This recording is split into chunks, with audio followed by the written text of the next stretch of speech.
जय माता दी दोस्तों। अगर आप भी नवरात्रि का व्रत रखते हैं तो मैं आज आप लोगों के लिए कुछ इम्पॉर्टेंट बातें बताने आई हूँ।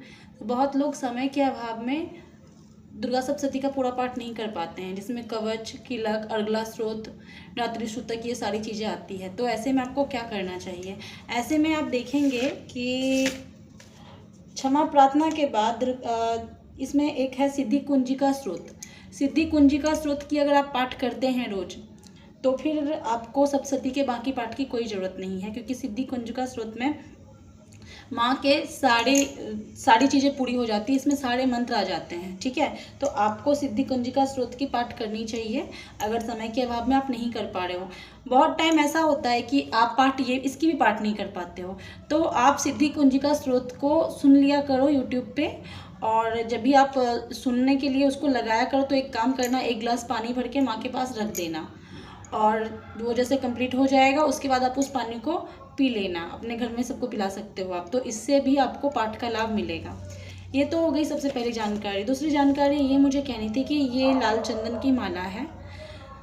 अभी दुर्गा जी की नवरात्रि में कोई ना कोई, आपको पता है कि अभी हम अगर एक माला जाप करते हैं तो उसका हमें 10 गुना फल मिलता है। तो अभी क्या करना चाहिए? अगर आपके पास लाल चंदन की माला है तो आपके लिए ये बहुत अच्छी चीज़ है। आप इस पे जाप कर सकते हो। आप ओम दुम दुर्गाय नमः का जाप कर सकते हो। अगर आप काली के भक्त हो तो आप ओम क्रीम कालिकाय नमः का जाप कर सकते हो। ठीक है, माँ को कोई ना कोई सुहाग की चीज़ अवश्य भेंट करें।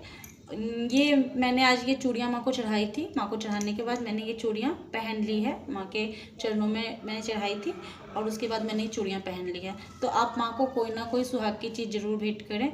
कन्याएं देवी का रूप होती हैं, तो हो सकता है तो आप एक दिन अष्टमी या नवमी को 9 कन्याओं को खिला सकते हो, या फिर आप रोज की एक कन्या को भी खिला सकते हो।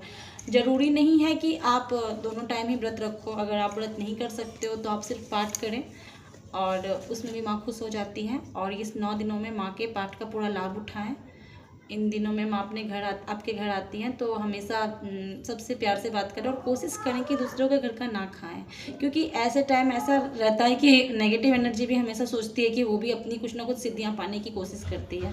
हो सकता है कि आपके ऊर्जा का कोई गलत यूज कर सके। इसके लिए कोशिश करिएगा आप भी ना खाएँ और अपनी फैमिली को भी किसी बाहर का कुछ खाने ना दें। ठीक है, इसी के साथ मैं आप लोगों को बोलती हूँ, माँ आपके घर में आए, आप सबके घर में कृपा बना के रखे, सबके ऊपर अपनी कृपा बनाए, आपको आगे बढ़ाए, आपके ज़िंदगी में जितनी भी मुसीबतें हैं सारी माँ ख़त्म कर दें। ठीक है,